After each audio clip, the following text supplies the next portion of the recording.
The cave dwellers have taken James and Carrie to their cave. I am Gerlach, and this is our home. The land here is our hunting and gathering grounds, and we tolerate no intruders trying to steal from us. We demand that you get out. I wish we could, but we are stuck here. Could you at least help us get our own cave and teach us how to survive around here? Maybe we could be neighbors and even friends? We have never seen people like you before. Where are you from? We come from a distant land in a different time. In our place, we don't live in caves and we don't need to hunt or gather to survive. But since we are in your time and place, we need to learn from you so we can have a chance to survive ourselves. How many people are in your tribe? There are 6 of us. Well, 7, actually, if you count the robot that is also with us. A robot? What's that? A machine I created. Anyway, we can just stay on our spaceship and call it our home, but we still need food. If you can just teach us how you gather food, maybe we can help you in turn. We have weapons we can use to shoot down big animals we can then use for meat. We can share the meat with you. Give us a chance to prove we can help you. James then pulls out his cell phone, which is modified to interact with the spaceship's communication system. Debbie, the cave people that captured us are led by a man named Gerlach. We need to convince him that we are no threat and we can help his family. If he wants to prove his goodwill to us, tell him to release Carrie so she can come back here. Then Carrie will lead some of us back to the cave you are at.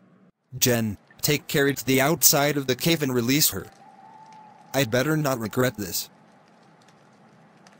You say this gun can kill animals much bigger than we could kill with spears? That's right, and I will prove it. Here comes a mammoth now. My own father was killed by one of those monsters. I have feared them ever since. Time to show what we can do. Now you will die, mammoth.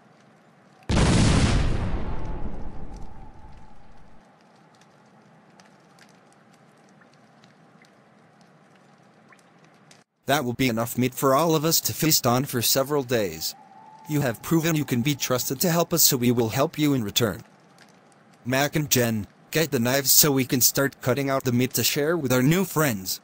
When you are gathering berries, you must never take the green ones. They have poison. It is the red and blue ones that are safe to eat. You can also dig for swollen roots that are brown, red, or orange. We also sometimes dig up grubs and grab bugs and caterpillars off trees. You would eat bugs. I can't imagine having them in my diet, so I will pass. When you and your children are starving, especially in winter, you may not have a choice on what to eat. Since you live near a river, maybe you can catch fish too? We never go into the river. Big lizards with sharp teeth might attack us there. We call them alligators. Maybe we can kill some of them for you so you can then hunt for fish.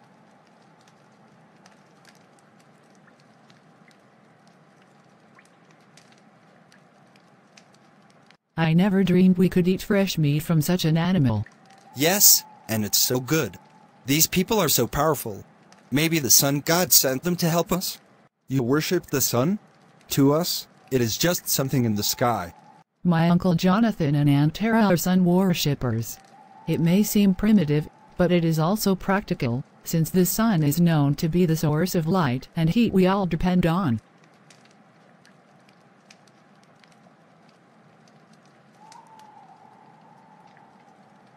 We can repair the time travel device, but we must be careful not to make any time jumps more than 1,000 years in either direction to prevent another burnout of the device.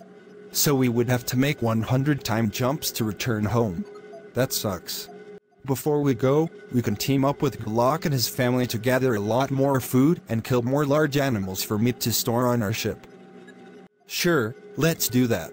And next time we make a trip like this, we will make sure to store a lot more food for the trip first.